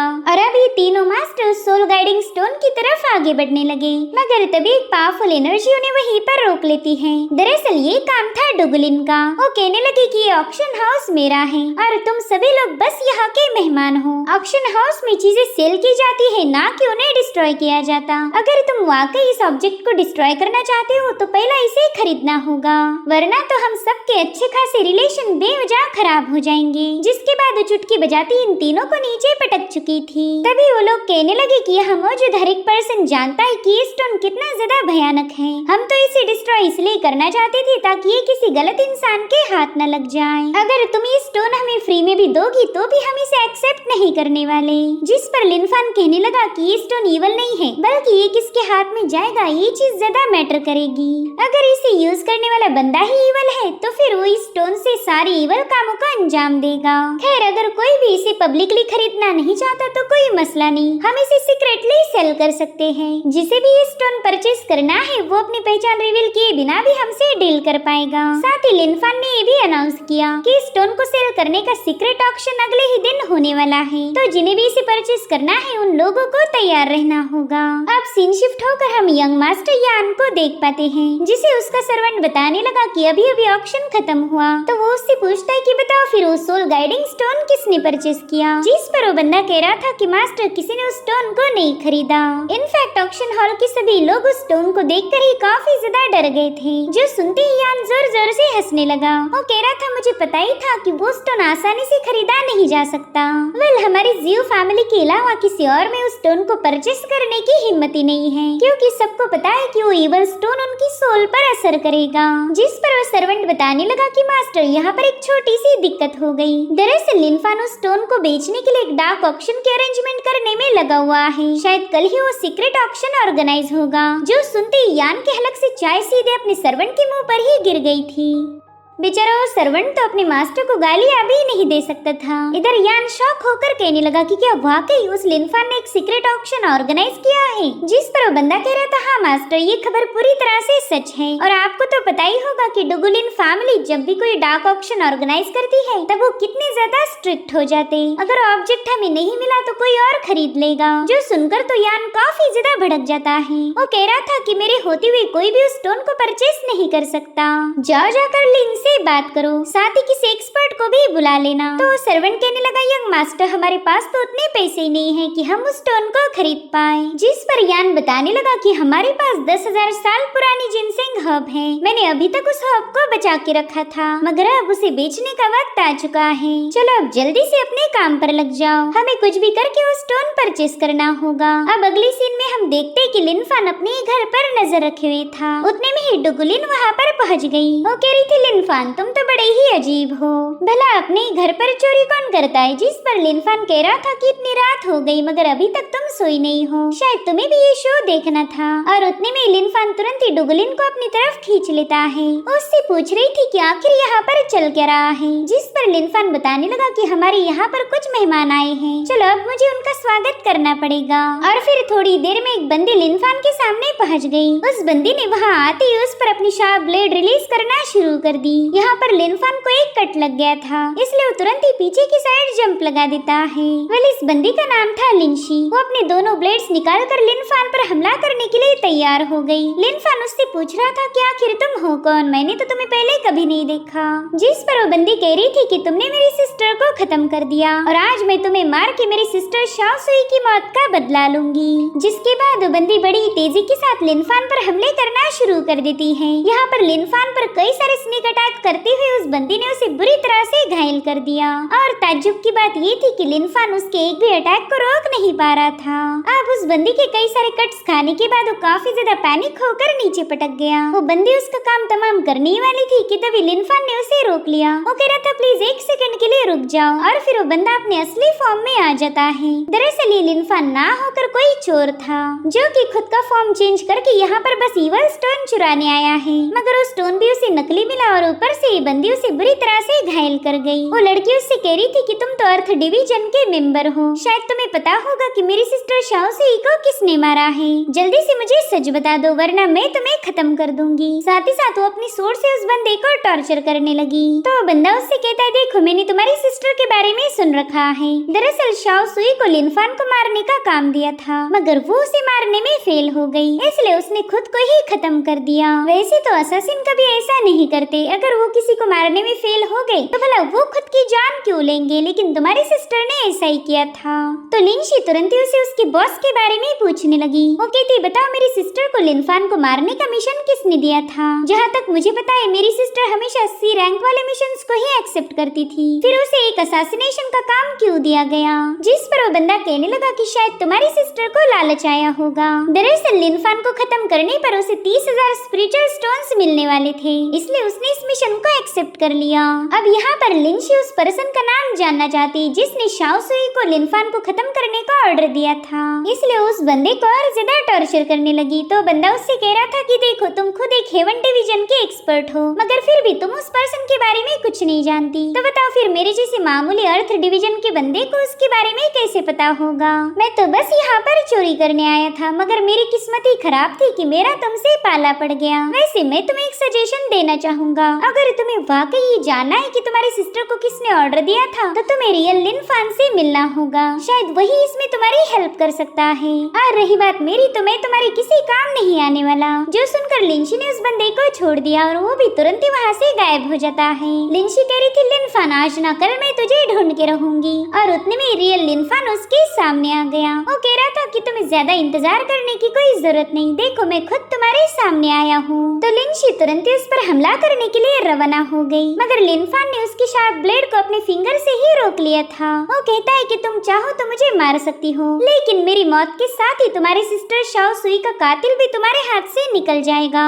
देखो ये बात तुम भी अच्छे से जानती हो कि भले तुम्हारी सिस्टर मुझे मारने में फेल हो गई, मगर उसने खुद की जान नहीं ली थी, उसे किसी ने मारा होगा। और फिर तुम भी अपनी सिस्टर का रिवेंज लेने के लिए मुझे मार दोगी, यानी कि ये सिर्फ किसी एक बंदे की चाल है। उसने मुझे खत्म करने के लिए शाओसुई का यूज किया और जब वो फेल हो गई तो वो तुम्हारे जरिए मुझे मारना चाहता है। शायद ये सब उसी का प्लान होगा। मुझे मारने की प्लानिंग बनाने वाला और तुम्हारी सिस्टर को मारने वाला बंदा एक ही है। अगर ऐसे में तुमने मुझे खत्म किया तो फिर कभी तुम उस तक नहीं पहुंच पाओगी, इसलिए मुझे जिंदा छोड़कर मेरी साइड हो जाओ और मैं तुम्हें उस बंदे तक पहुंचने में हेल्प करूंगा। इसमें हम दोनों का भी फायदा है। इधर डुगुलिन ये सारी बातें चुपके से सुन रही थी। वो कह रही थी कि ये बंदा तो काफी ज्यादा शातिर निकला, किसी को कन्विंस कैसे किया जाए इससे बेहतर कोई भी नहीं जान सकता। वहीं पर लिंशी कहने लगी कि तुम मेरे जरिए उस बंदे को ढूंढना चाहते हो जिसने तुम्हारी मार्शल सोल को चुरा कर तुम्हें जहन्नुम में पहुंचाने की तैयारी की थी। क्यों, सही कहा ना मैंने? जिस पर लिनफान जवाब देता है कि देखो, जो भी मेरा इरादा है मैंने ऑलरेडी तुम्हारे सामने जाहिर कर दिया। मैं ओपन में हूँ और तुम शैडोज में हो। अगर हम दोनों मिलकर अपने अपने टास्क को अच्छे से कंप्लीट कर ले तो हमें वो मिल जाएगा जिसकी हमें तलाश है। इसमें हम दोनों का भी फायदा होगा। क्या तुम्हें ऐसा नहीं लगता? तो फाइनली लिंशी भी उसके साथ काम करने के लिए तैयार हो गई। लिनफान उसे बता रहा था कि मैं उन्हीं लोगों के साथ बिजनेस करता हूँ जिन पर मेरा भरोसा है, और बात अगर तुम्हारी की जाए तो मैं तुम्हें जरा भी नहीं जानता, तो तुम्हें मेरे सामने अपनी लॉयल्टी शो करनी पड़ेगी।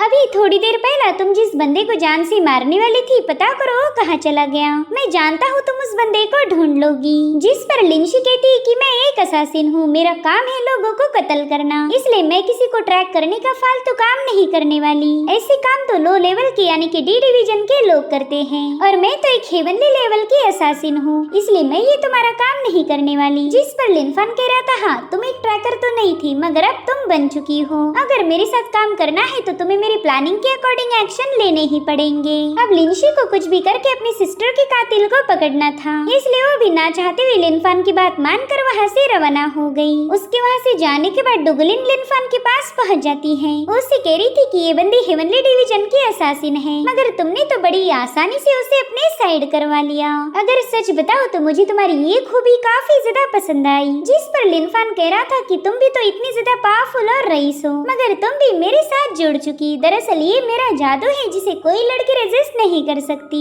खैर अब काफी ज्यादा देर हो गई तो हमने थोड़ा सा आराम कर लेना चाहिए। और हाँ, सोते वक्त मेरे बारे में मत सोचना वरना तुम्हें जरा भी नींद नहीं आएगी। जिसके बाद लिनफान तुरंत ही वहाँ से रवाना हो गया। इधर डुगुलिन को तो ये बंदा दिन ब दिन और ज्यादा पसंद आ रहा था, मगर इस बंदी की इरादे क्या है ये फिलहाल क्लियरली रिवील नहीं किए गए। और इसी के साथ एपिसोड यहीं पर एंड हो जाता है। Thank you so much for watching. Bye bye, take care.